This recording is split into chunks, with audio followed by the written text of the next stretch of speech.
New TV Telugu. AP CM Chandrababu Naidu Kuppam నియోజకవర్గంలో పర్యటించారు. కుప్పంలో కృష్ణమ్మకు జల హారతి ఇచ్చిన సీఎం చంద్రబాబు హంద్రనీవ కాల్వల విస్తరణ పనుల ద్వారా కుప్పంలో చివరి భూముల వరకు కృష్ణ జలాలు చేరాయని సంతోషం వ్యక్తం చేశారు. పరమ సముద్రంలో బహిరంగ సభలో కుప్పం ప్రజలను ఉద్దేశించి ప్రసంగించిన ముఖ్యమంత్రి చంద్రబాబు కుప్పానికి 2 ఏళ్లు ముందుగానే కృష్ణా పుష్కరాలు వచ్చాయన్నారు. కుప్పం ప్రజల ఆనందాన్ని చూస్తే తృప్తి కలుగుతుందన్నారు. తన జీవితంలో ఇది పవిత్రమైన రోజు అని చంద్రబాబు భావోద్వేగానికి గురయ్యారు. మీ ఇంటి బిడ్డగా కుప్పం ప్రజలు తనను ఆదరించారని గుర్తు చేశారు. ఈ రోజు నా జీవితంలో ఒక పవిత్రమైన రోజు. నన్ను 8 ఎన్నికల్లో గెలిపించారు. మీ ఇంటి బిడ్డగా, మీ కుటుంబ సభ్యునిగా అభిమానించారు, ఆదరించారు. ఆ అభిమానాన్ని నిలబెట్టుకోవడానికి నేను అనునిత్యం పనిచేశా.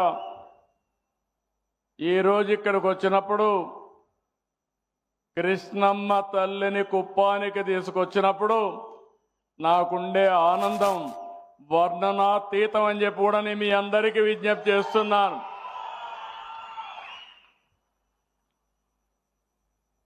ఇది ఒక గొప్ప సంకల్పం నేడు నిజమైంది. అసాధారణమైన విషయం ఇది. 738 కిలోమీటర్లు మల్యాలలో ప్రారంభమైతే ఈరోజు కుప్పం పరమ సముద్రంలో నీళ్లు తీసుకొచ్చాం. 27 లిఫ్ట్ ఇరిగేషన్లు పెట్టి ఎక్కడికక్కడ ఇప్పుడే మినిస్టర్ గారు చెప్పారు 730 అడుగులు పైకి లిఫ్ట్ చేశాం, మీటర్లు లిఫ్ట్ చేశాం. అక్కడి నుంచి ఇంకొక పక్కన ఎక్కడికక్కడ సొరంగాలు కూడా తవ్వి అక్కడి నుంచి నీళ్లు తీసుకొచ్చాం. కుప్పానికి మాత్రం 2 సంవత్సరాల కంటే ముందే కృష్ణా పుష్కరాలు ఇక్కడికి వచ్చాయి. ఇప్పుడే మనం ఎప్పుడు కూడా మాట్లాడుకుంటాం. ఎప్పుడైనా కానీ నీళ్ల కోసం ప్రయత్నం చేసి భగీరథుడిని ఒకసారి తలుచుకొని భగీరథ ప్రయత్నం చేశామని చెప్పుకుంటాం. ఈరోజు మీరు కాటన్ దొర, ఆయన మనవాడు కాదు. ఆ రోజుట్లోనే బ్రిటిష్ పాలన, ఆయన పరిపాలించడానికి వచ్చాడు. బ్రిటిష్ అనగానే మనందరం వీళ్ళంతా కూడా రాష్ట్రాన్ని, దేశాన్ని దోచుకున్నారని చెప్పి అనుకుంటాం. వాళ్ళల్లో కూడా కొంతమంది మంచోళ్ళు ఉంటారు. గోదావరి నది ఉంది, నదిలో నీళ్లు పోతున్నాయి, వరదలు వస్తున్నాయి. ఆ నీళ్లు మాత్రం ఉపయోగించుకోవడానికి వీలు లేదు. ఆ రోజు ఇన్ని టెక్నాలజీలు లేవు. ఆ రోజు ఒకటే ఆలోచించాడు, గుర్రం మీద తిరిగాడు, చాలా ప్రాంతాలు పరిశీలించాడు. ఇక్కడ ఆయన ఒకటి అనుకుంటే మళ్ళీ బ్రిటిష్ పార్లమెంట్లో దానికి ఆమోదం చెప్పాలి. కొన్ని సంవత్సరాలు రాకపోతే విశ్వ ప్రయత్నాలు చేసి కడాన మీరందరూ ఆలోచిస్తే ఒక్క ధవళేశ్వరం కట్టాడు. అదే సమయంలో కృష్ణా నది పైన ప్రకాశం బ్యారేజ్ కట్టాడు. అప్పుడు అక్కడ ఉండే ఆనకట్ట కట్టాడు. దానితో ఆ జిల్లాల యొక్క పరిస్థితి మారిపోయింది. దేశానికి అన్నదాతగా కృష్ణా గోదావరి రైతాంగం తయారయ్యారంటే అది ఒక మహనీయుడి యొక్క కళ అని చెప్పి కూడా నేను మీకు తెలియజేస్తున్నా. ఈరోజు గోదావరి జిల్లాలకు పోతే ఎక్కడ పోయినా కాటన్ దొర విగ్రహాలు ఉంటాయి. ఇప్పుడు కూడా ఆరాధిస్తారు. అక్కడ ప్రజలకు నీటి విలువ తెలుసు. అందుకే కాటన్ దొరని ఇప్పుడు కూడా గుర్తుపెట్టుకుంటారంటే దశాబ్దాలు గడిచాయి.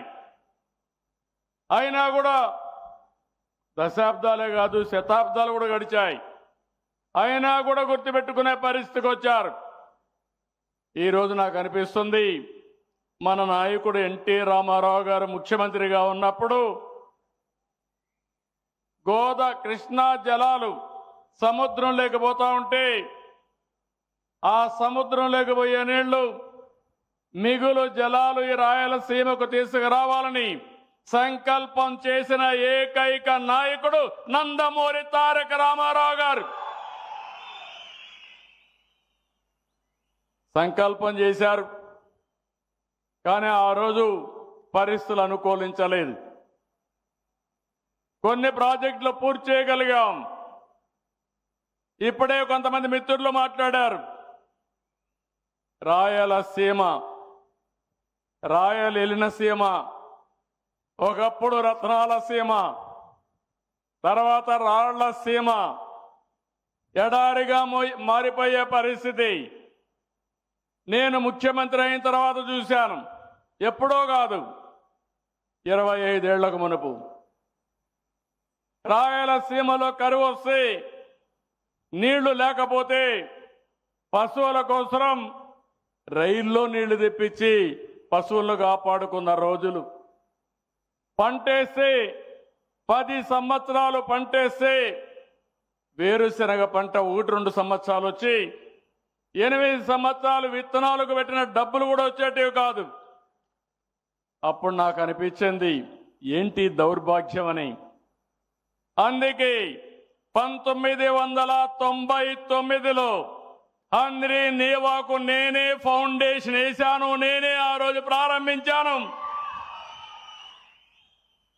2025కి పరమ సముద్రానికి నీళ్ళొచ్చాయి. శ్రీశైలం మల్లన్న, ఇక్కడ కుప్పం మల్లన్న, కంగుంది మల్లన్న దగ్గరికి నీళ్లు తీసుకొచ్చాం.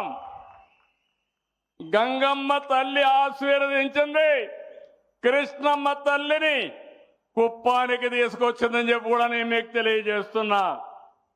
నేను ఎప్పుడో ఒకటే ఆలోచిస్తాను, ఈ పరమ సముద్రం చూస్తే, ఆ నీటి పరవళ్ళు చూస్తే నా మనసు పొంగిపోయింది.